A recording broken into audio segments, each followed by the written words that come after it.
Hello दोस्तों, आज मैं एक टॉपिक के साथ आया हूँ, मुसलमान। हालांकि हम उस देश में रहते हैं जहाँ कहा जाता है 70% हिंदू हैं, 20% मुसलमान हैं और कुछ 5-10 मिक्स क्रिश्चियन, सिख और भाई और दिगर और भी एथीस्ट वगैरह वगैरह। हम मुसलमान हैं और हम हिंदुस्तानी मुसलमान हैं। हम कभी नमाज भी पढ़ लेते हैं, कभी सर पे टोपी भी लगा लेते हैं, कभी आंख में सुरमा भी लग जाता है, कभी माथे पे तिलक भी लग जाता है, कभी कपड़ों पे रंग भी लगा लेते हैं। होली में, दिवाली का त्यौहार रहा या ऑफिस में कोई पूजा रही, कोई फंक्शन रहा, तिलक भी लगा लेते हैं, क्योंकि हमारा अल्लाह तंग नहीं है, वो दिलों के राज जानता है। तो अगर हम किसी की खुशी के लिए डर से नहीं, डर से तो कोई हमसे कुछ न करा सकता है, डरा करके कुछ नहीं करा सकता। खुशी से खुशी में शामिल होने के लिए उसके होठों पे थोड़ी सी मुस्कान लाने के लिए हम लगा लेंगे तिलक, हम कर लेंगे खुद को कलरफुल, खेल लेंगे होली, मना लेंगे दिवाली। गालिब भी तो करते थे। हम ऐसे ही मुसलमान हैं। लेकिन अक्सर अखबार में, टीवी पे और सोशल प्लेटफॉर्म पे देखने को बहुत कुछ मिलता है। टीवी पे तो कम, हालांकि मैं पिछले 16-17 साल से टीवी नहीं देख रहा हूँ। मोबाइल है, मोबाइल से ही दुनिया देख रहा हूँ। सॉरी, मोबाइल से ही दुनिया देख ले रहा हूँ। America, London, Africa, Canada, Spain, India के सारे states, UP, bulldozer, rape, murder, SIR, चुनाव आयोग, अब बड़ी रंग बिरंगी चीज़ें हो रही हैं हमारे हिंदुस्तान में। एंजॉय कर रहा हूँ। Being a Muslim, I really enjoying it, but sometime I really feel very bad. Not for me, but for the people, but for the girls, for the women, for the old age guys. क्योंकि मैं एक अच्छा इंसान हूँ और मुझ में दर्द है, मैं दर्द को महसूस करता हूँ। और हर वो इंसान हसास होता है जिसमें तालीम होती है, जिसमें समझदारी होती है। मैं ऐसा मुसलमान नहीं हूँ जो अपनी कौम के लिए मतलब झंडा उठाऊंगा या किसी मौलाना मुफ्ती का गुण गाऊंगा या उसकी प्रीचिंग पे लब्बैक कह दूंगा। नहीं, मुझसे नहीं होगा।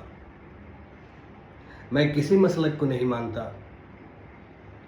मैं एक वाहिद अल्लाह को और उसके तमाम रसूल को मानता हूँ, और मेरे जो आखिरी पैगंबर मोहम्मद सल्लल्लाहु अलैहि वसल्लम हैं, मैं उनको अपना सब कुछ मानता हूँ। अपना हबीब, अपना रहबर। एक मुसलमान होने के नाते मेरी ज़िंदगी में जो भी अच्छाई है,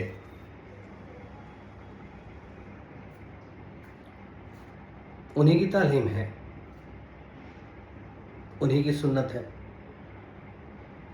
कुछ चीज़ की पाबंदी है हमारे इस्लाम में, लेकिन वो मैं करता हूँ। जैसे मैं शराब पीता हूँ, किसी का खून नहीं पीता, किसी के साथ बेईमानी नहीं करता, किसी के साथ चीटिंग नहीं करता, किसी से जलन हसद नहीं करता।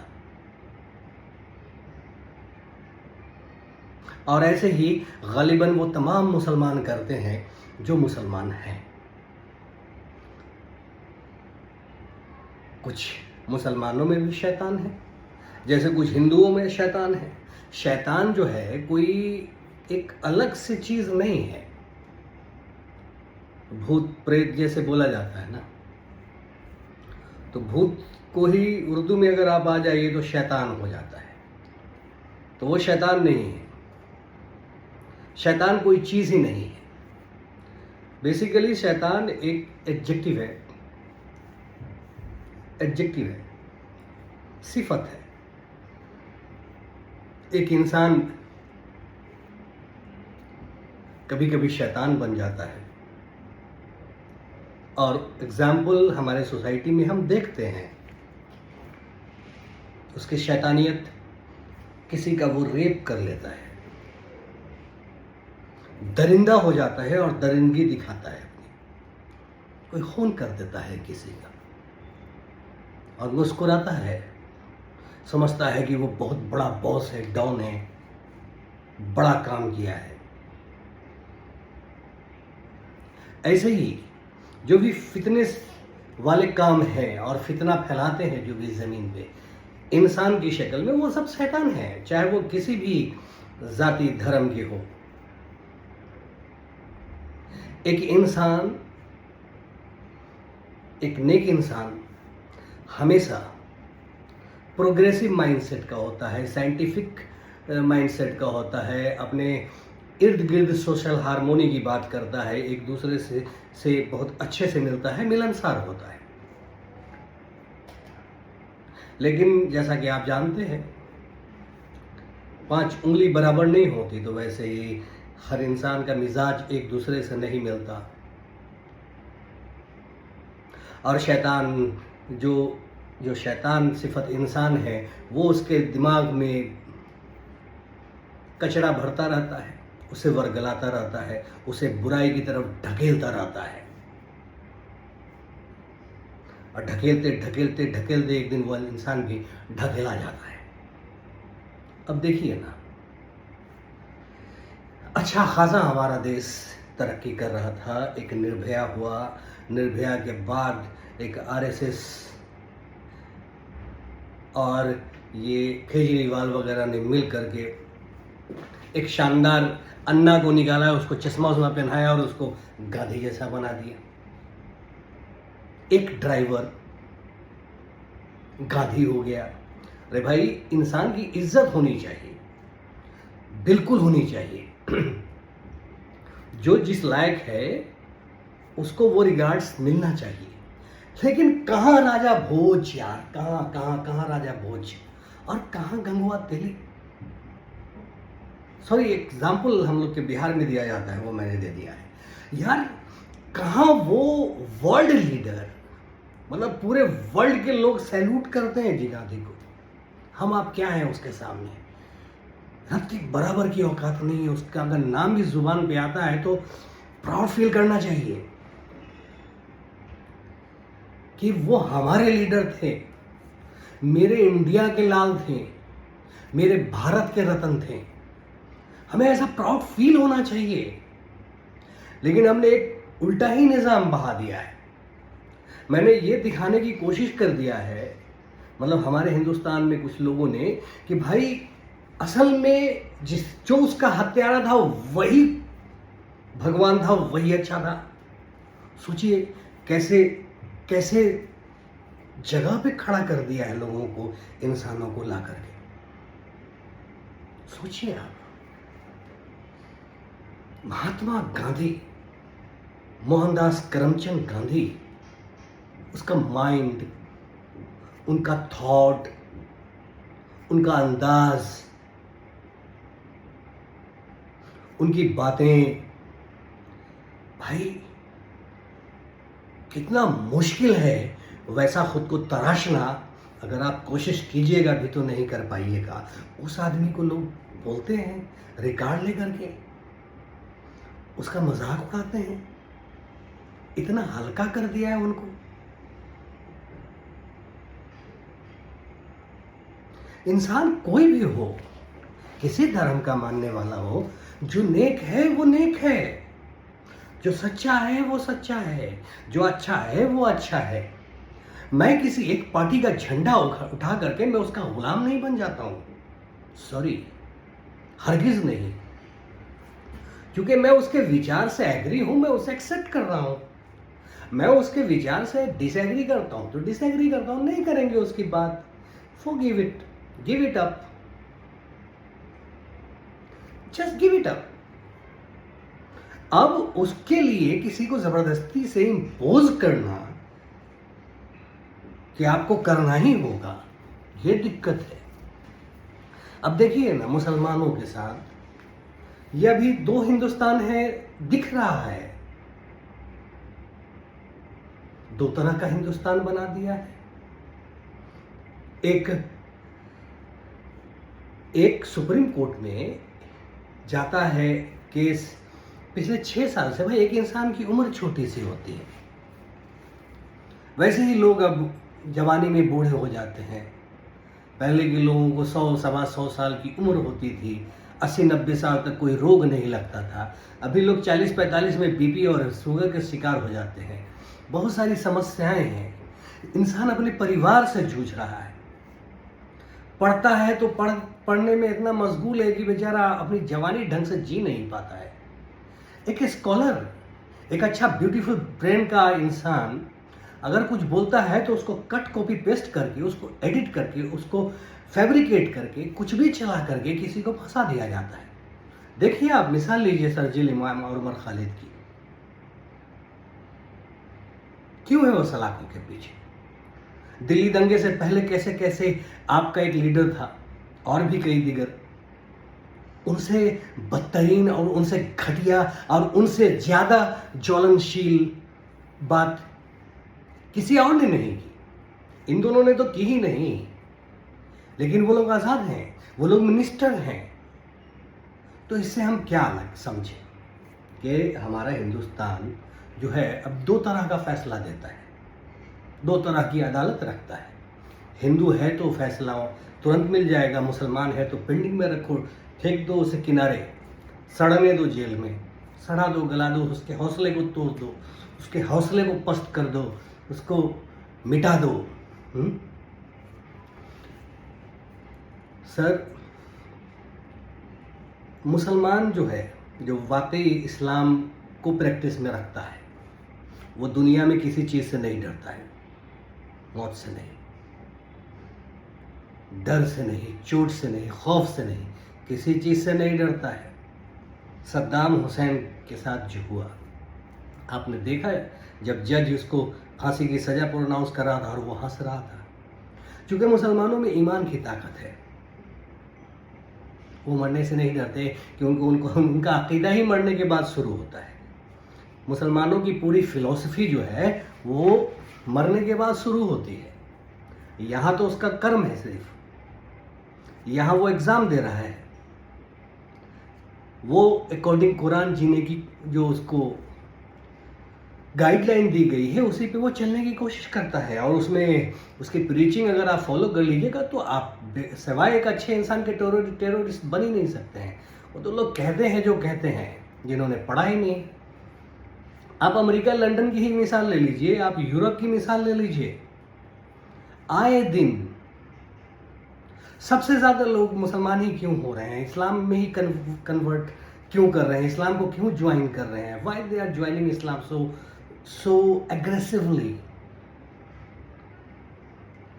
सो इंटरेस्टिंगली, इतने प्यार से, इतने उत्साह से, इतने चाव से वो क्यों पागल हो रहे हैं और इस्लाम को गले लगा रहे हैं? Why they are embracing Islam? There must be some good things in it. और है, जब आप पढ़िएगा तो आपको पता चलेगा। ये इंसान को इंसान बनाना सिखाता है। हक किसका क्या है उसको दिलाना सिखाता है। चोरी, रेप, मर्डर ये नहीं सिखाता। अब आप बोलेंगे कि पाकिस्तान में ऐसा क्यों हो रहा है, मुस्लिम को क्यों मार रहे हैं मुस्लिम कंट्री में? तो फिर मैं कहूँगा आपसे कि पाकिस्तान में जो हो रहा है वो लोग खुद कर रहे हैं। उसकी वजह 3 है।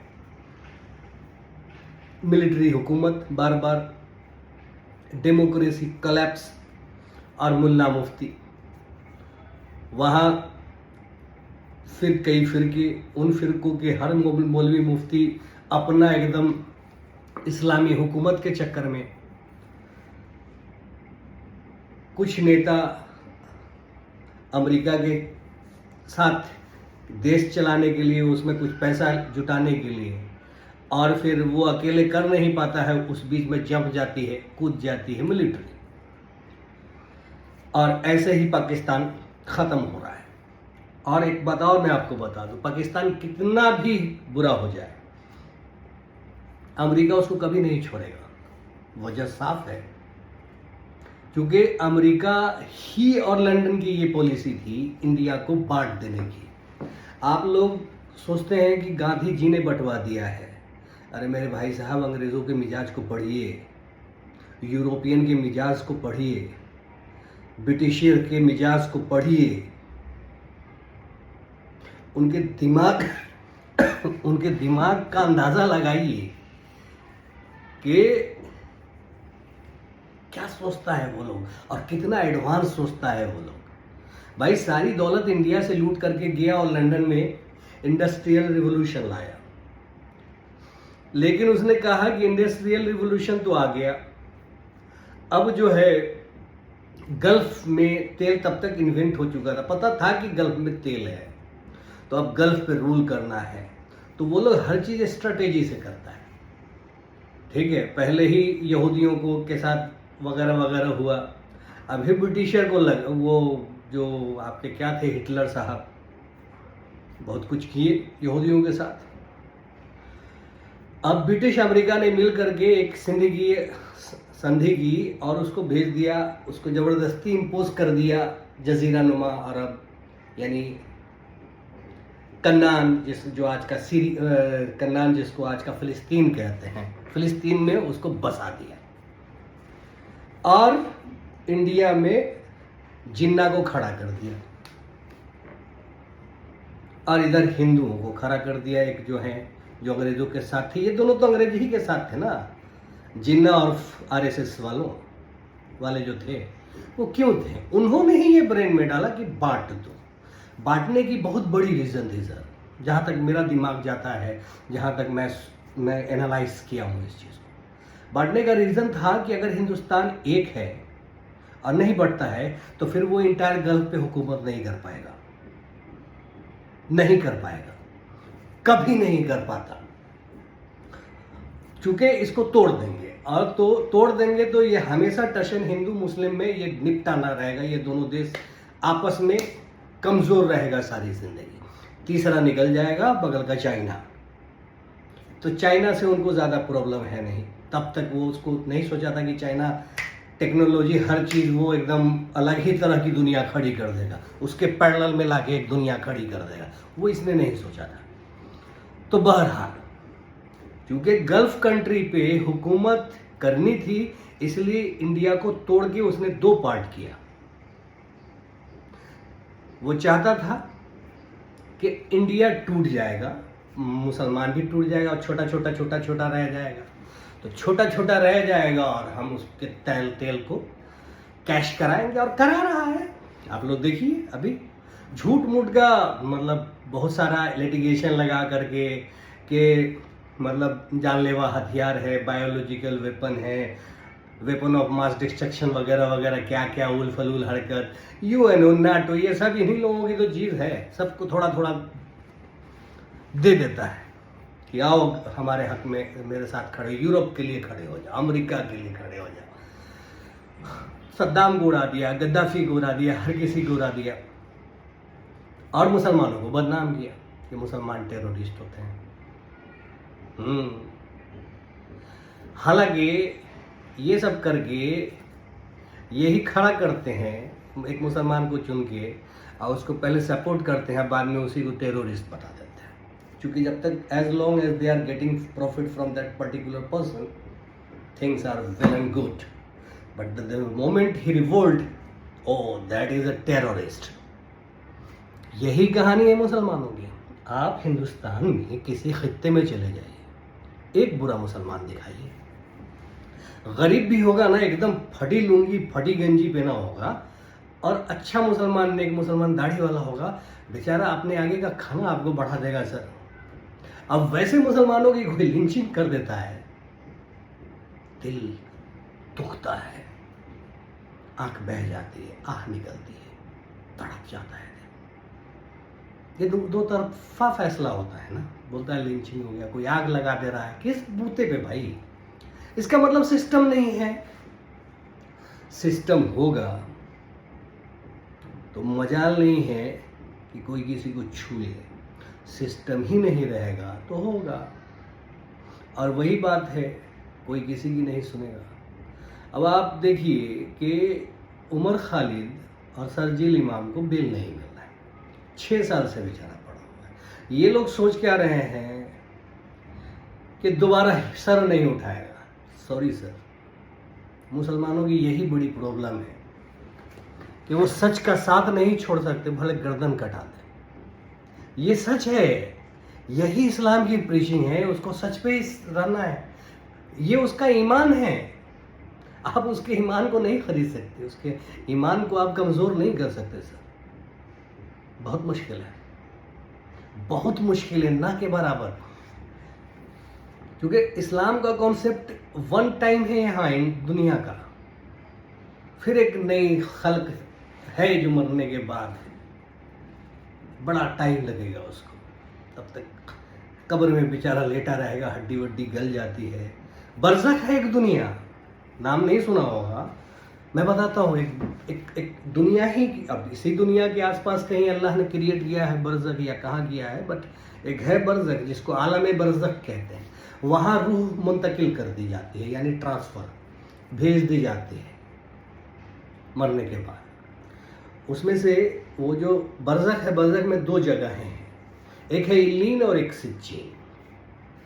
तो इल्लीन जो है नेक रूह, अच्छे लोग, बेहतरीन लोग उनके लिए, और सिज्जीन जो है बुरे लोगों के लिए, ये बुरी आत्मा के लिए, मतलब जो बुरा कर्म किया हुआ है, गुनाह में डूबा हुआ है सर से पैर तक, वो सिज्जीन में भेज दिए जाते हैं। उसकी रूह वही पड़ी रहती है, अब पड़ी रहेगी क़यामत तक। तो सर ये हिंदुस्तान को प्रोग्रेस करने के लिए एजुकेशन पे फोकस कीजिए। बहुत मुश्किल काम नहीं है, मशवरा कीजिएगा। एक से एक ब्रेन है, एक से एक साइंटिस्ट है हर फील्ड में सर। चाहे वो एग्रीकल्चर की इंडस्ट्री हो, चाहे वो डॉक्टर की मतलब मेडिकल की इंडस्ट्री हो, चाहे वो टेक्निकल की इंडस्ट्री हो, चाहे वो रॉकेट साइंस हो, चाहे वो स्पेस साइंस हो, जो भी साइंस हो, ठीक है, मेडिसिन का साइंस हो, या मतलब whatever it is, our beloved Indians have lot of capability. They are full of wisdom. They can handle it and very easily. Just place them the opportunity. Place them the opportunity. Provide them the opportunity. आप राजा हैं, राजा खर्च नहीं करेगा अपने देश को आगे बढ़ाने के लिए। सब करप्ट है भाई। जो भी नेता है उसके 3-4 पीढ़ी पीछे जाइए, किसान था, गरीब था। आज साला हिंदुस्तान का सारा पैसा कितना कितना हजार करोड़ पड़ा हुआ है स्विस बैंक। फायदा किसका हो रहा है? यूरोप कंट्री का या इंडिया का? वो लोन पे अपना मतलब वो पड़ा हुआ पैसे को यूज करके वो वर्ल्ड लेवल पे कमाई कमा रहा है, और यहाँ इंडिया के लोग भिखारी। उन नेता के भी उसका कोई पैसा नहीं है, बेचारा तो फेंक दिया वहां ले जा करके कि अपना एक एसेट है, लेकिन उनके एसेट उनके हाथ में नहीं है, तो स्विस बैंक के हाथ में है, ठीक है। और वो शेयर बाजार में अपना एंजॉय कर रहा है, पैसे को इन्वेस्ट करके इधर डाल करके उधर डाल करके डॉलर पे डॉलर कमा रहा है। मेरे नेता लोग क्या कमा रहे हैं, क्या कमा रहे हैं, और उनको इतने पैसे की क्या जरूरत है, क्या करेंगे इतना पैसा? मरना तो उनको भी है, उनके बच्चे भी पैसा तो खाएंगे नहीं। तो भाई अगर पैसे को ढंग से यूज कर ले हैं, हम सड़कें अच्छी बना दें, हम खूब सारा डॉक्टर पैदा कर दें, खूब सारा इंजीनियर कर दें, देश में टेक्नोलॉजी वो लाएगा, अपने घर पे बैठ के कुछ ना कुछ इनोवेटिव काम करेगा, कोई रॉकेट बना लेगा, कोई हेलीकॉप्टर बना लेगा, कोई कुछ बना लेगा, कोई नई दवा क्रिएट कर लेगा, कोई कैंसर की दवा बना देगा, कोई कोई कोई एड्स की दवा बना देगा, भाई बहुत सारी बीमारी, कोई ट्यूमर की बना देगा, कोई कोई कोई लेडीज के लिए परफेक्ट हो जाएगा, मतलब हर चीज इनोवेटिव काम करेगा। आप पैसा दीजिएगा, रिसर्चर बनेंगे एक से, क्यों नहीं होगा हिंदुस्तान हमारा आगे? अरे ऐसे ही इकबाल साहब ने कहा था, सारे जहां से अच्छा हिंदू से था हमारा। यहाँ आप ये धर्म का आग लगा करके इसको सारे जहां से अच्छा नहीं बना सकते हैं सर। मुसलमानों को जेल में ठूस करके नहीं बना सकते हैं। ये भूल जाइए कि आप ब्राह्मण हैं और वो अछूत है, वो शूद्र है, वो चमार है, वो डोम है, वो इंसान है, ये सोचिए और इंसान की तरह ट्रीट कीजिए। भाई राजपूत भी आजकल सैलून खोल करके बैठा हुआ है, अब वो भी गांव घर में टट्टी साफ करता है यार, ढोने वाली गाड़ी बैठ करके ड्राइविंग करता है, पानी सोखता है। आजकल ये नहीं कि ब्राह्मण ये काम नहीं करेगा और साला नाई ये काम करेगा। सर अपॉर्चुनिटी है, ब्रेन है, जिसको जो काम चूज करना है चूज करेगा। खुल जाइए, खोल दीजिए द्वार को, खोल दीजिए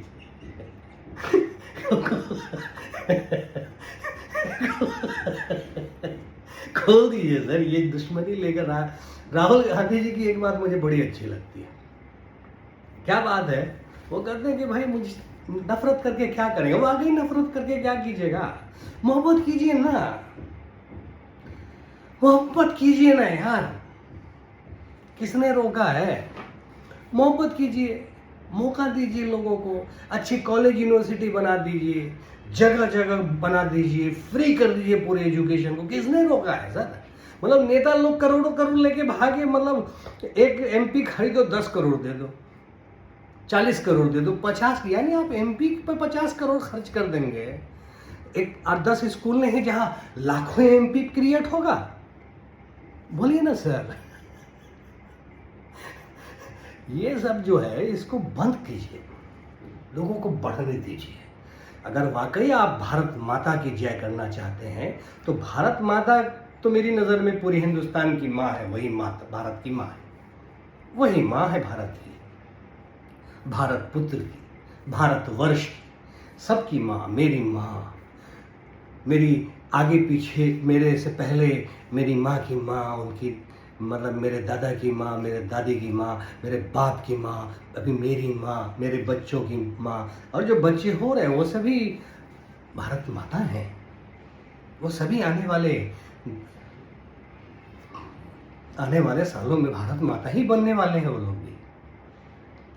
तो ये क्या है कि हम किसी मूर्ति को बना करके उसकी पूजा करें कि ये है भारत माता? No no, not at all. भारत माता हमारे गांव की औरतें हैं, पूरे देश की औरतें हैं, उनके बच्चे जो हैं जो स्कूल जा रहे हैं वो सब भारत माता हैं। Let them grow, let them explore, let them bring their innovative ideas to explore India, to explore the world. Sir ये खाली खादी की कुर्ती बंडी पहनने से या गुलाब का फूल लगाने से India is not going to explore. Trust me sir. Mushroom खा लेने से और मुर्ग मुसल्लम खा लेने से India is not going to rock. India is going to rock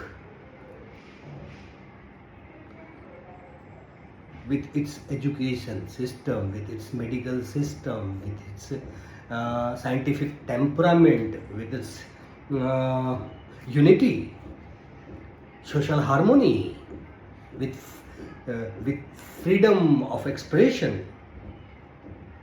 हर गुल को अब आप साले को ढक करके रख दीजिएगा. अगर गुलाब का कोई फूल है, ब्लो वो करेगा, खुलेगा, वो फैलेगा, आप उसको जकड़ के बांध दीजिएगा सर, तो कैसे फूलेगा? वो तो फूलेगा नहीं ना. वो पूरा मतलब अपनी शक्ल में आएगा नहीं, एक्सप्लोर नहीं करेगा, वो ब्लूम नहीं करेगा. तो दबाइए मत, लोगों को आगे आने दीजिए.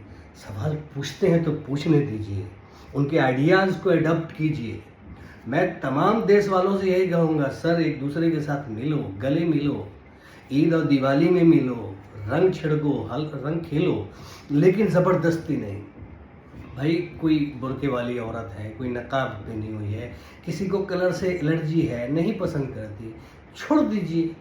जो खेलना चाहता है खेल लीजिए उसके साथ. ज़बरदस्ती नहीं होनी चाहिए किसी के साथ, बिल्कुल भी नहीं होनी चाहिए. मोहब्बत से एक मुल्क में रहिए, इसे पाकिस्तान नहीं बनाइए सर, बिल्कुल नहीं बनाइए. We the Indians, and I am being a Muslim, I am telling you, don't let it be a Pakistan, because I extremely hate Pakistan just because of their tendency, their rulership, their cunningness, their mullahs and all. So here also I can see कि उसी type का कुछ यहाँ भी होने लगा है. बहुत सारा धर्म निरंकारी हैं, बाबा बागेश्वर हैं, तो और श्री हैं, वो हैं, इतने प्रीचर हैं, इतने प्रीचर है धर्म के. नया एक बच्चा भी है, लड्डू सिंह. हाँ, उसको खुद नहीं पता है गीता का 2 3 4 श्लोक ढंग से याद नहीं होगा अब, और वो बाकायदे स्कूल में जाकर के गीता बांट रहा है. बताओ. मतलब हद है ना सर. ऐसी चीज़ों को रोकिए, हिंदुस्तान को गर्क अंधेरे काल में मत ले जाइए. लोग पीछे की तरफ जाना नहीं पसंद करते हैं लाइफ में. लाइफ की साइकिल भी देखिए, बचपना, जवानी, बुढ़ापा. तो देश को भी जो है ना उस साइकिल से गुजरने दीजिए सर. इस पर ज़बरदस्ती की अपनी चीज़ें मत उंडेलिए, मत फोर्स कीजिए, इसे निखरने दीजिए. बहुत खूबसूरत है ये हिंदुस्तान, बहुत खूबसूरत है ये हिंदुस्तान, हद से ज़्यादा खूबसूरत है ये हिंदुस्तान. मैं आपको बता नहीं सकता हूँ कि कितना खूबसूरत है ये हिंदुस्तान. बहुत खूबसूरत है सर. इसे गरम मत लगाइए, इंसाफ दीजिए.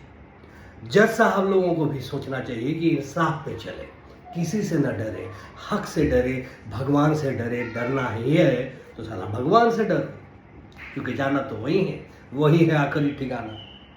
इंसान के पास थोड़ी ना कोई जाएगा यार. इंसान के पास तो हयात तक, जब तक जीवित है तब तक. उसके बाद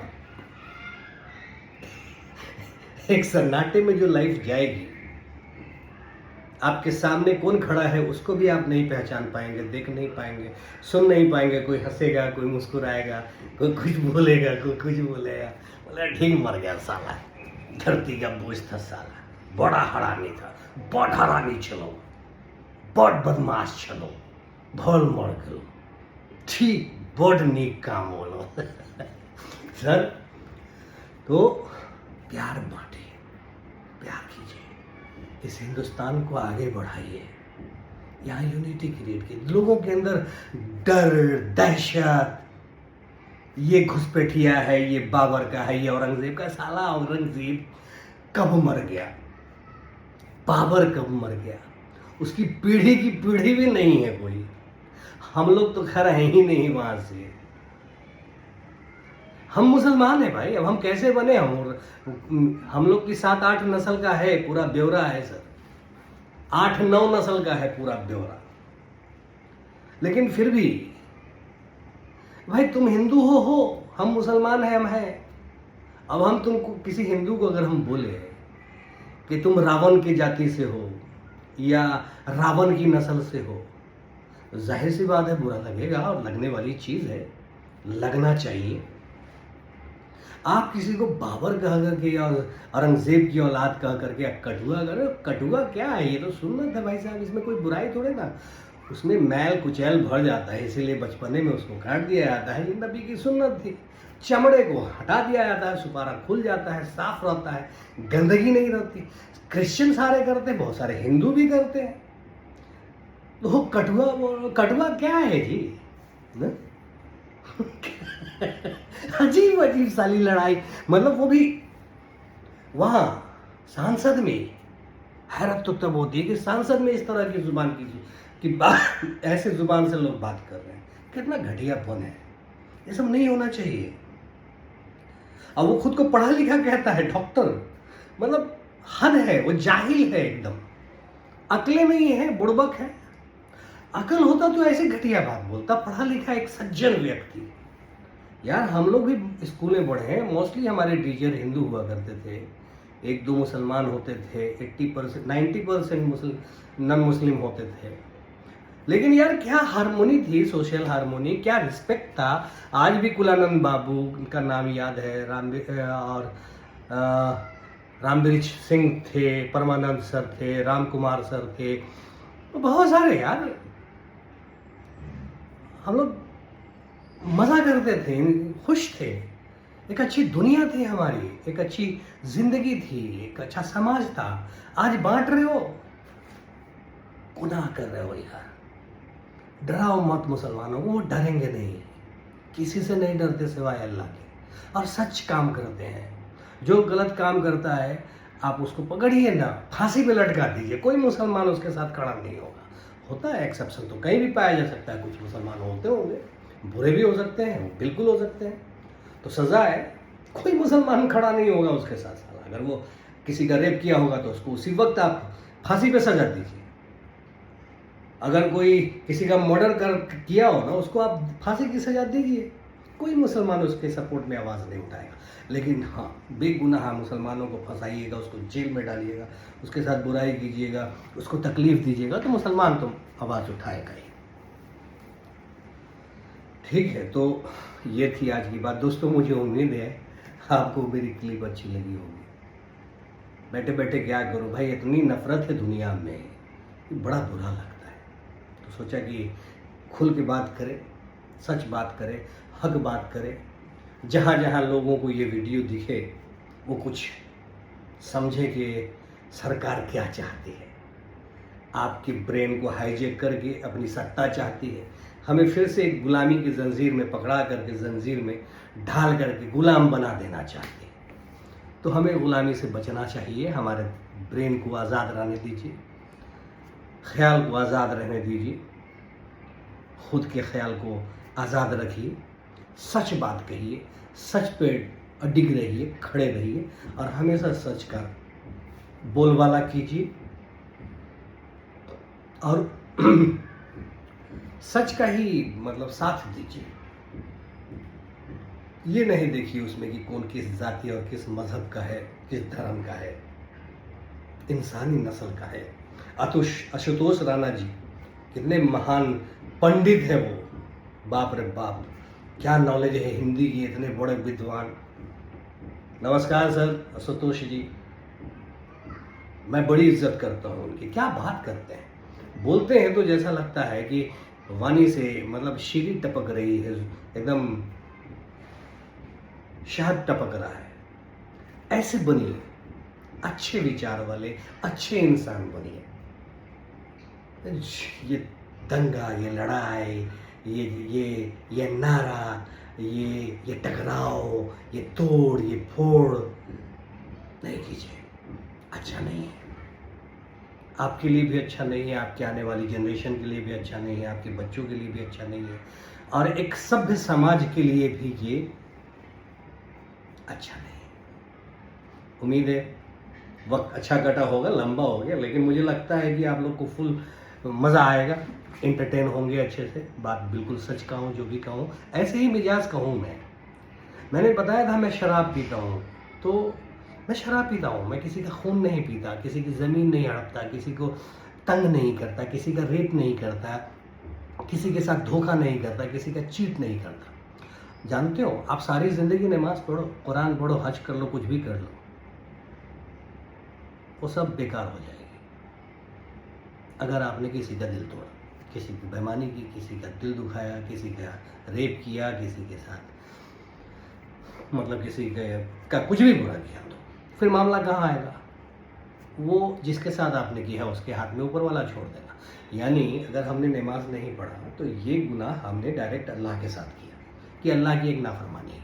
हमने शराब पिया तो हमने नाफरमानी अल्लाह की की। इंसानों में इसका कोई मामला नहीं है, क्योंकि हम इसमें इंसान के जिम्मेदार नहीं हैं। तो ये अब डायरेक्ट अल्लाह के हाथ में है कि वो माफ़ करेगा या नहीं करेगा। तो अल्लाह बड़ा रहमान रहीम है, बहुत गफूर रहीम है, उसकी मर्जी होगी वो माफ़ कर देगा।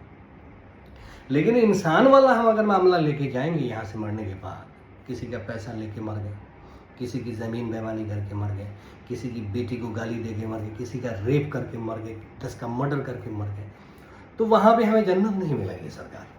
उसकी वजह है अब वो सारी चीज़ें अल्लाह उस आदमी के सामने हाथ में दे देगा।